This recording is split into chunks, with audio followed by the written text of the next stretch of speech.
शुरू करने से पहले एक ज़रूरी बात। ये कहानी पूरी तरह मनोरंजन के लिए है। इसमें सुनाए गए स्थान, घटनाएं और पात्र वास्तविक नहीं है।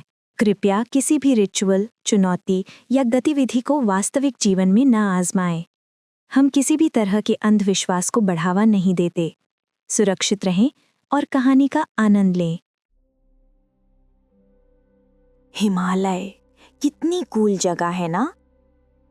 पर कुछ ऊंचाइयां ऐसी होती हैं जहां प्रेयर वेयर काम नहीं करती, बस रूल्स चलते हैं।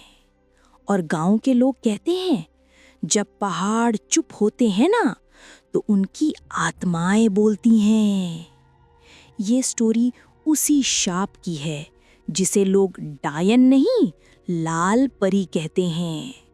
उसे बॉडी वॉडी नहीं चाहिए, उसे चाहिए खुशी।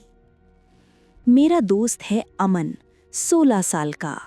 उसे उसके पापा जी ने नेपाल के दारमा गांव भेज दिया 2 हफ्तों के लिए।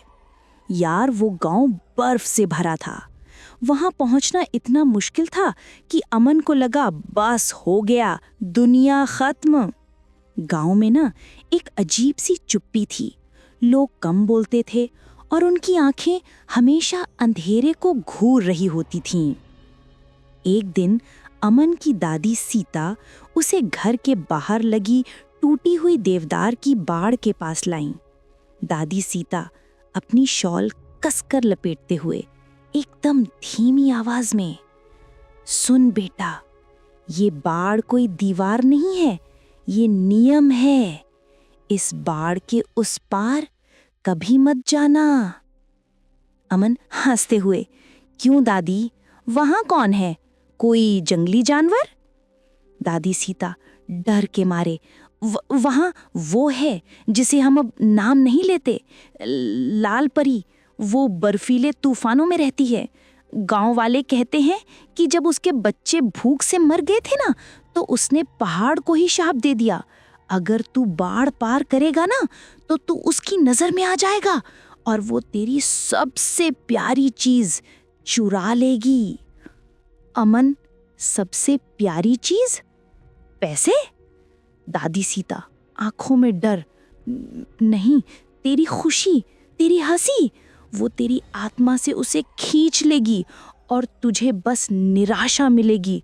वो तुझे अंदर से खत्म कर देगी। अमन ने तो उनकी बात को बस मजाक समझा। अमन के दोस्त उसे रोज फोन करते थे, यार गांव कैसा है? अमन बेचारा बोर हो रहा था। एक दोपहर जब दादाजी और दादी जी सो रहे थे, अमन ने सोचा चलो थोड़ा एडवेंचर करते हैं। वो बाढ़ के पास चला गया। बाढ़ के पास जमीन पर बर्फ थोड़ी कम थी। वहां की मिट्टी सूखी, अजीब सी काली थी।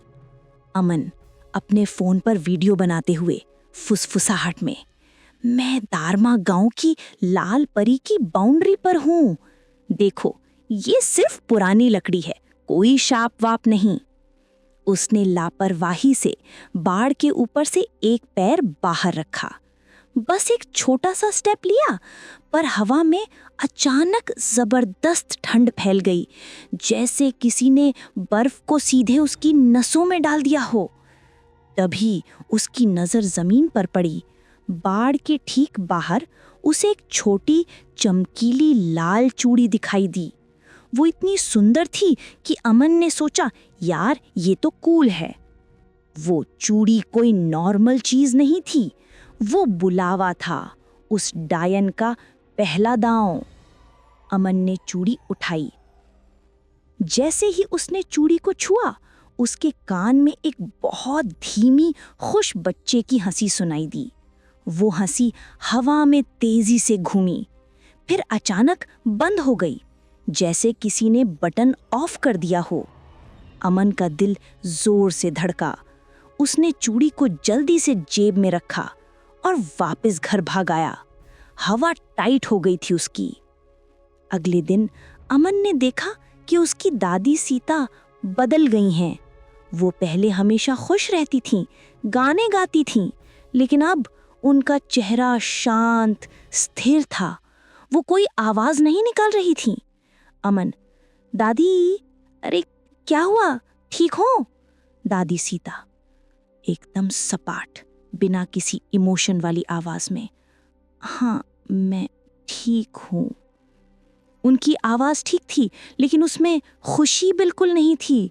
उनकी आंखें अब हर चीज को एक उदासी भरी नजर से देखती थीं। रात को दादाजी ने अमन को बुलाया। दादाजी धीरे से आंखें नीचे करके, बेटा, तेरी दादी कल रात से बदल गई हैं। उन्हें देख, उनकी आंखों में अंधेरा उतर आया है, उन्हें हंसी नहीं आ रही है। अमन, वो बस बीमार होंगी दादाजी।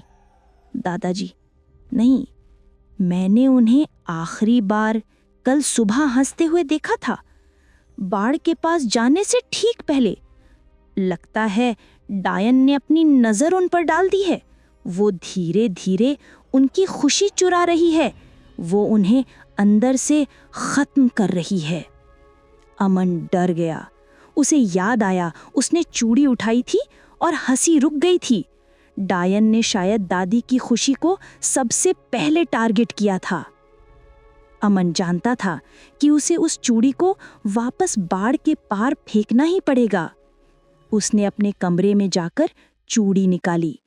चूड़ी निकालने से पहले उसकी नजर अचानक आईने पर पड़ी।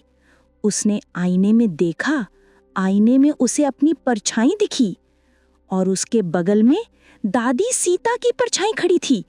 दादी सीता का शरीर कमरे में नहीं था, वो किचन में थी, लेकिन उनकी परछाई आईने में थी। लेकिन वो परछाई एकदम डरावनी थी।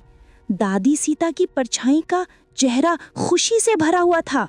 वो आईने में हंस रही थी, एक ऐसी चौड़ी अजीब सी स्माइल जो कभी उनके असली चेहरे पर नहीं आई थी। अमन को सच पता चल गया, डायन ने दादी की खुशी चुराई नहीं थी, उसने उसे पहन लिया था। वो खुशी अब मुखौटा थी। डायन अब दादी के शरीर में नहीं थी, वो खुशी में समा गई थी। अमन ने डर कर चूड़ी को कसकर पकड़ा। आईने में दादी की परछाई, जो अभी भी हंस रही थी, ने अचानक अपना हाथ बढ़ाया और आईने में अमन की परछाई के गले को पकड़ लिया। परछाई दादी की आवाज में, तेज लेकिन मीठी भयानक हंसी के साथ, आखिरकार मेरा बेटा, तुम अपनी खुशी देने आए हो, अब तेरी बारी है। अमन को पता था कि अगर वो अपनी खुशी गंवा बैठा तो वो हमेशा के लिए खो जाएगा। वो चूड़ी को हाथ में लेकर जोर से कमरे से बाहर भागा। वो बाड़ की ओर भागा। पीछे से दादी सीता की सपाट लेकिन तेज कदमों की आवाज आ रही थी, जैसे कोई रोबोट चल रहा हो। दादी सीता डायन की तरह, वापस आओ अमन, मेरी खुशी वापस दे दो, अब मैं तुम्हें तुम्हारी खुशी छीन लूंगी। अमन बाड़ के पास पहुंचा। बाड़ के पार बर्फ के तूफान में उसे दूर से एक लाल रोशनी दिखाई दी, डायन का असली ठिकाना। अमन ने चूड़ी को पूरी ताकत से बाड़ के पार फेंक दिया। चूड़ी बर्फ में गिरी और जैसे ही वो जमीन से टकराई, एक भयानक चीख हवा में गूंजी। ये किसी बच्चे की नहीं, बल्कि एक औरत की चीख थी। चीख के साथ ही दादी सीता, जो उसके पीछे थीं, अचानक गिर पड़ी। अमन हांफते हुए उनके पास गया। दादी सीता के चेहरे पर अब कोई इमोशन नहीं था, कोई हंसी नहीं, कोई उदासी नहीं, वो पूरी तरह से खाली थीं। अमन बच गया। डायन उसकी खुशी नहीं चुरा पाई, लेकिन उसने दादी की खुशी को हमेशा के लिए अपने पास रख लिया था। कुछ हफ्तों बाद अमन वापस शहर आ गया। दादाजी ने बताया, दादी सीता अब भी वैसी ही हैं। वो जिंदा हैं, बोलती हैं, पर कभी हंसती नहीं। उनकी आंखें बस देखती हैं। और अमन, वो अब कभी चैन से हंस नहीं पाता। उसे हमेशा डर लगता है कि कहीं उसकी हंसी किसी लाल चूड़ी में न फंस जाए। अगर कहानी पसंद आई हो तो वीडियो को लाइक करें, अपनी राय कमेंट में ज़रूर बताएं और ऐसे ही डरावनी कहानियों के लिए चैनल को सब्सक्राइब कर लें।